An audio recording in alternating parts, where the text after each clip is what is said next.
Okay, so we're going to show you the wisdom teeth that we're going to be taking out today. With any wisdom teeth or any procedure, obviously we're going to start off with progressive anesthesia. This is a younger patient. She's a little bit apprehensive, so obviously we don't want to give her so much anesthesia that she's going to have a syncope event. Okay, so we're going to start off really slow. Okay. Whenever I take out teeth, I always come up with a list of positives and negatives. This is in the doctor's manual, okay? So some of the positives on this case, if you look at the x-ray, first of all, the teeth aren't completely erupted, which is nice because they haven't been in occlusion, so the bone around there should be very weak, okay? This is a younger patient, 19 years young, also a huge positive, okay? Also, this is female, okay? Females tend to have less dense bone, so that's a positive. The other positive, obviously, shorter roots, unformed roots, okay?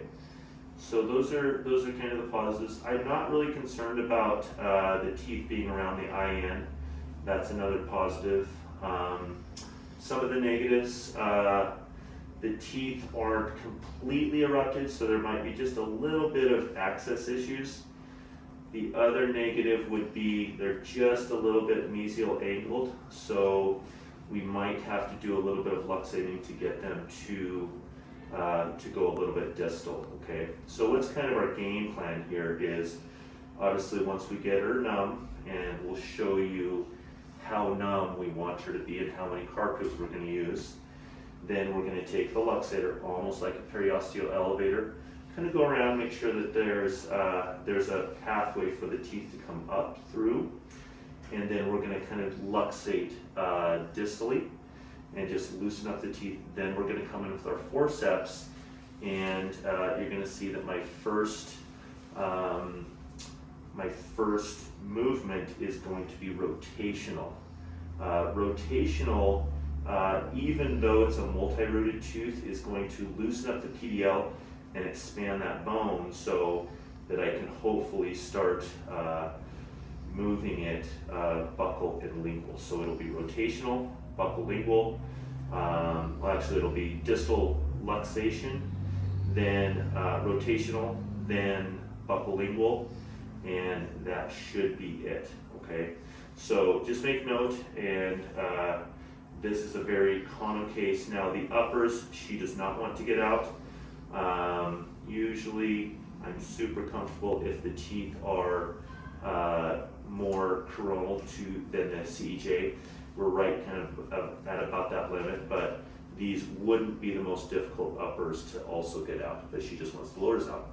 When you are taking out 4 wisdom teeth, you always want to start on the lowers because they're the hardest to get out, and then also, so you have your arm strength, and then also you don't want it to be bleeding from extractions on the upper onto your field on the lower. So always start on the lower and on the upper. So, okay, we'll take a look at how this works.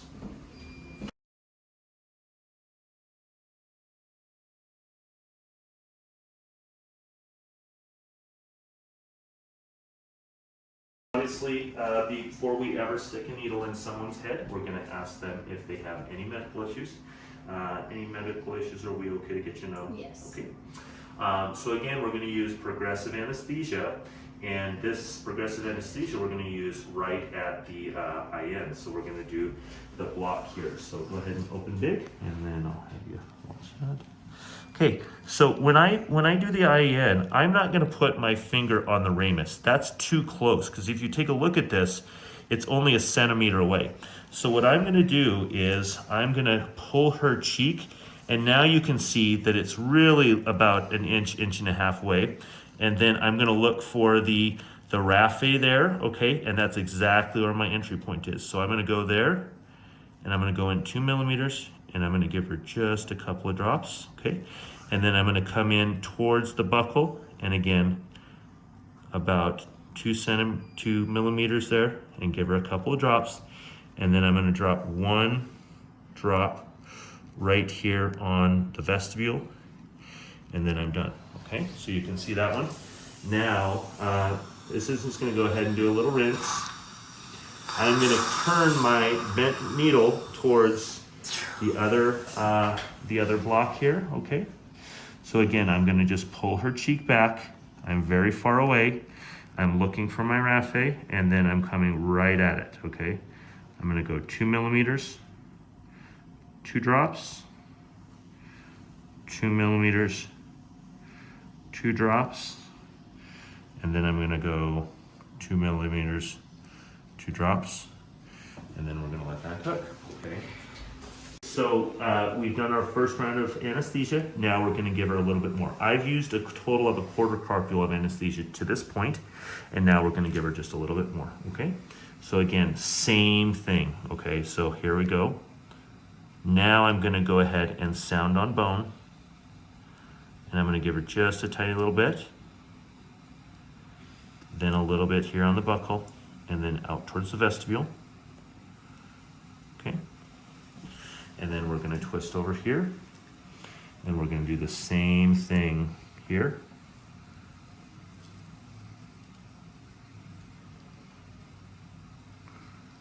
Okay. And then we're going to go right there towards the vestibule. Okay. So now we've given a total of 1 carpule of anesthesia.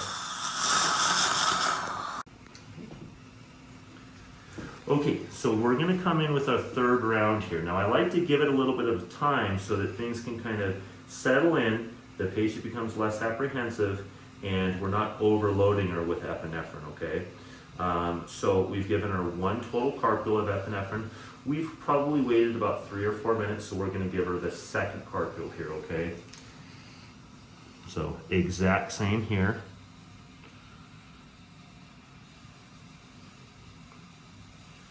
Okay, about a quarter of a carpule there, okay, quarter of a carpule there. Now I'm going to add on here to start going into the papilla here. So you're going to see here a little bit of pressure. You can see some of the anesthetic leaked out, so the assistant's going to suction when I'm done here. And then I'm going to start moving over here. Now I know that this is might be a little bit sensitive to the patient, but I'm going to start, I can see some of that tissue here that I'm going to have to expand, so I'm going to get that numb on the lingual, okay? And then I'm going to come towards that distal and just do some infiltrations there, okay? I'll go ahead and let the assistant rinse there. And we're going to do the exact same thing. You doing okay? Mm-hmm. Awesome. Any pinching there? Uh-huh. Okay. Any pinching there? Mm-mm. No. Any pinching there? Mm-mm. Any pinching there? Okay. Mm-hmm. Any pinching there? So you can see that I'm glad that we're doing these infiltrations all the way around there, because it's going to make the whole procedure just go a little bit easier for her. Okay. Okay, so we've given her 2 complete carpules of anesthesia. Okay, obviously it's 2% lidocaine with 1 to 100,000 epi. Okay. And now we're going to give her third and most likely final carpule of anesthesia. I've checked to make sure that she's not feeling woozy or she doesn't feel like her heart is racing, so I'm good to give the next carp of anesthesia. Now, if she wasn't feeling completely numb, I'm going to go on the IN. The best way to go is posteriorly and superiorly, meaning up and back, okay? That way you ensure that even if the IN drops into the lingula high, you're able to get it, okay? So I'll show you kind of the motion that I would do if I feel like they're not getting numb. So I'll go ahead and I'll go to my normal spot here, okay? And then instead of going here, I might go just a little bit higher, okay? And then I would go ahead and go here. And then I sound on bone. Now, as I express, I'm going to try to get the anesthetic to go posteriorly. So do you see how I'm pulling my needle forward, and that expresses it? I'm also expressing as I come out, because I don't know exactly where the IN is in relation to the radius, okay? So we'll do the exact same thing on this other side.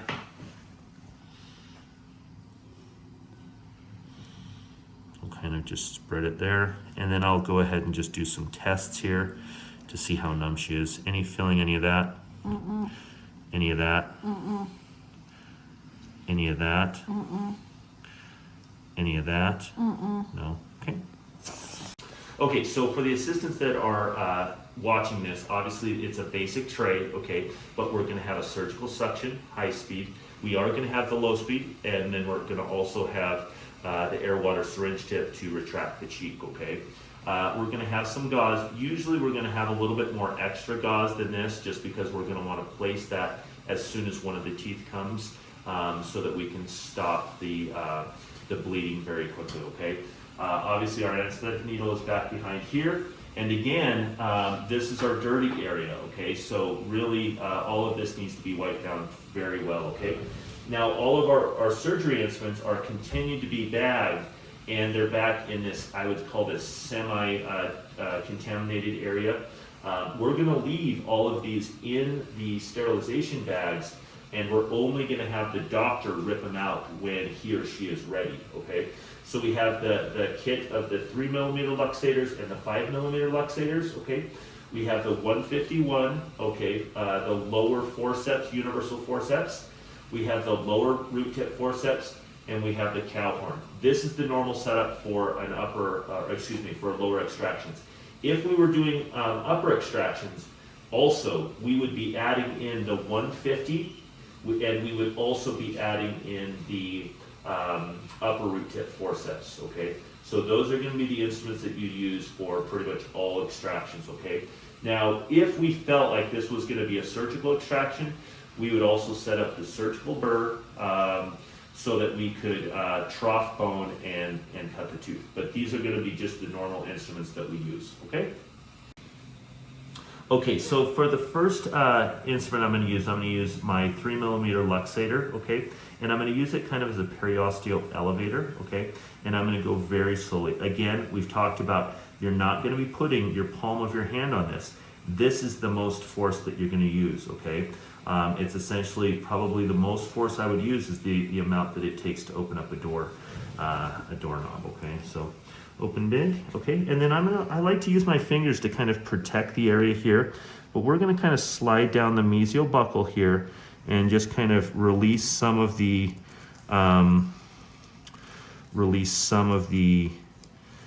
periosteal from the tooth, okay? It's a little bit angle.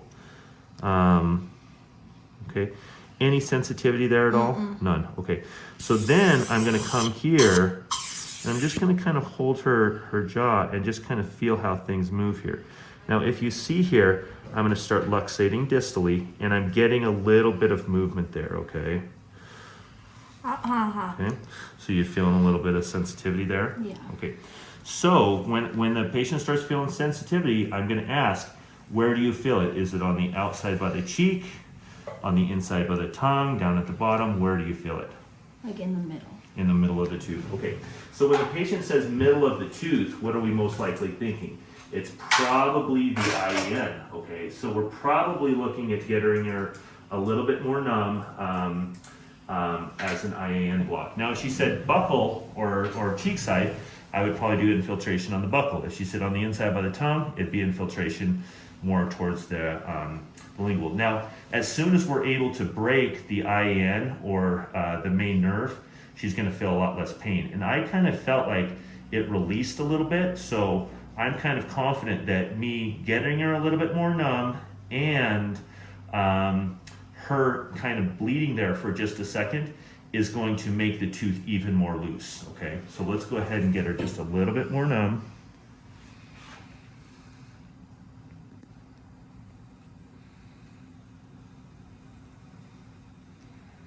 Any pinching there? Any pinching there? Any pinching there? Okay.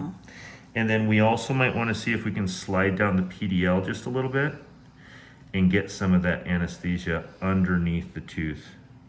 And that's why I'm going to use the 30 gauge needle all the time, because it just has a better ability to slide down a PDL than your 27 gauge needle. Any pinching on any of that? No. Okay. All right, so we've given it just a minute or so after the anesthesia, okay? We're gonna come in there and just kind of see what kind of movement that we have. Now, I like my finger position like this because I can basically feel her second molar and make sure that I'm not moving it at all. I'm just moving the wisdom tooth. And I'm really just kind of teasing this wisdom tooth because I really feel like I've got a couple millimeters of mobility already, but I wanna just make sure that there's no obstructions here. The distal bone isn't getting in my way, okay? And now sometimes I'm gonna come in here and I'm just gonna do a little bit of pressure off of the ramus and see if I can get that tooth to come up. Any sensitivity there? No? Doing okay? A little tiny bit. Okay. So you can see that I've got some good mobility there, okay? Okay, so now that we have some good movement, I'm gonna see if I can get my forceps around the tooth. Now, a lot of times I'm gonna be able to get just barely around it, but because this hasn't erupted, I have to do this little motion here where I actually put my thumb on top of the forceps and see if I can get under it. And I'm really trying to get under the height of contour there, okay? So I'm just gonna kind of let it find its little spot there. And you can see that it's slipping just a little bit on that buckle, okay? So if I'm not able to get it out with the forceps, I'll just have to use the luxators a little bit more. Now you can see, what is my first motion? Rotation. So you can see how loose it's getting, okay? And then we're just gonna keep on rotating. And we might try to use our little figure 8 here. You doing okay? Mm-hmm. Any pain? Mm-mm. Good. So, and then as soon as I can get a little bit loose, I'm gonna try to re-grab and go a little bit lower towards the height of contour. Make sure that I'm underneath it.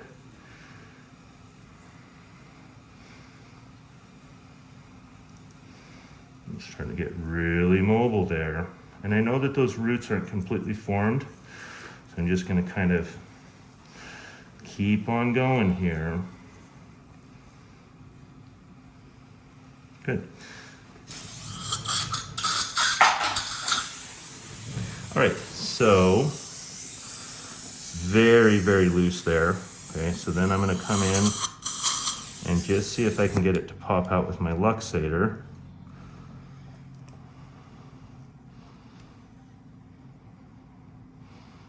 And you can see that it's really coming out. And the only thing that's kind of holding it down is the soft tissue. So now that I'm able to grab onto it a little bit better,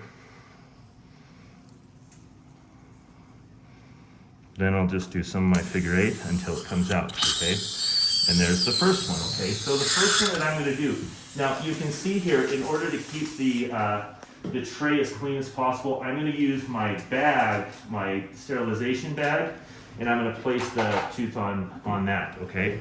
The other thing is the assistant has this ready, okay? So to stop the initial bleeding, and you can see there's absolutely zero bleeding here, but I do wanna put a little bit of pressure on that, okay? Now, when you place the gauze here, it's super important that the doctor places this. Why? Because you don't want this gauze to be lingual to the ridge here, or the patient could potentially gag, especially since they're numb. So I'm gonna place this, and you can see exactly where I'm gonna place it.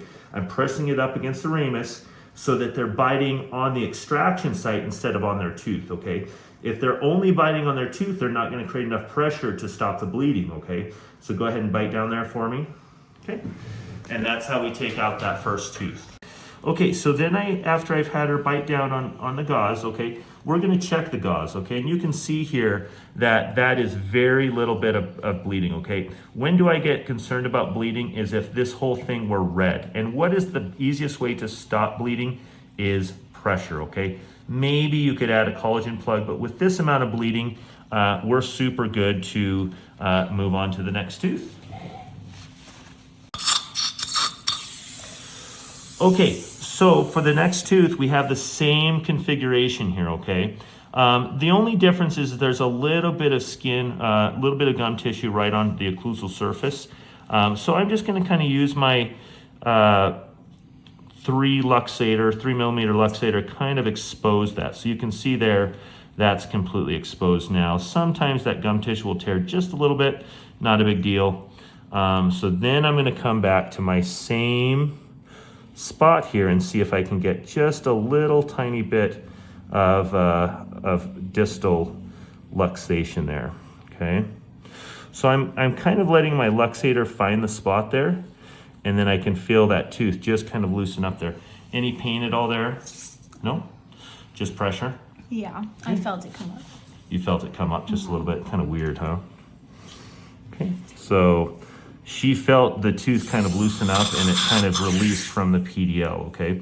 So our challenge on this tooth is gonna be just being able to get under the height of contour there. So we're gonna come here and we're gonna try that same little motion, and let's see if we can get this tooth to kind of come up just by using the ramus as the fulcrum. Any pain there at all? A little bit. Where are you feeling it? On the inside by the tongue, or the outside by the cheek? Out there, okay. So she pointed towards the buccal. So what we're gonna do is we're gonna take our anesthesia and we're gonna go right down that PDL that is now opened a little bit. Any pinching there? Any pinching there? Any pinching there? Any there? No, good. Okay, so we've gotten her numb just a little bit, and we're gonna come in and just kind of loosen up the tooth just a little bit. We felt it kind of release from the PDL already. And we can see we're getting a couple more millimeters of, so what I'm doing is I'm going distal, and then I'm letting it relax, and then I'm actually letting the luxator fall more apical every single time. That way it's occupying that PDL and it's just acting like a little bit of a wedge. How are we doing as far as pain? I still feel it a little Still feel a little bit, okay. Do you want me to get you more numb, or are you okay? Yeah. Get you a little bit more numb, okay. So, since she's feeling it, let's go ahead and give her a little bit more of the IAN. So I'm gonna go again a little bit more posterior and superior. Sounding on bone. Any pinching there? Any pinching there? Any pinching there? Any pinching there? Okay. Okay, so again, now when you're coming here towards the lingual, you gotta be real careful, obviously, okay? So again, just be really slow here, and I'm just going with the slightest amount of force here, but you can see that the tooth is completely loose there. But I'm basically just trying to get the periosteum out of the way so that I can hopefully grab it with the 151s, okay? So then again, 151s coming down the lingual side of the tooth, and then the buccal, okay? And then I've got my thumb on there trying to get underneath the height of contour, okay? And I'm also making sure that I slide underneath the gum instead of on top of the gum, so I don't tear her gum as it comes out.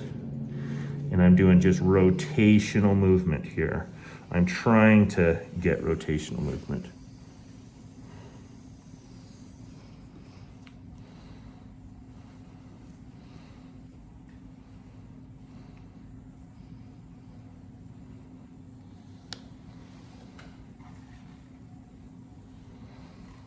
And it's kind of slipping there, so not a problem. I'm making a little bit of progress, and I'm just trying to find a little purchase point. And you can see it slips there. So we'll come back with our luxator, and we'll just keep on working on it, see if we can get it to come a little bit more coronally so that we can grab onto it with our forceps.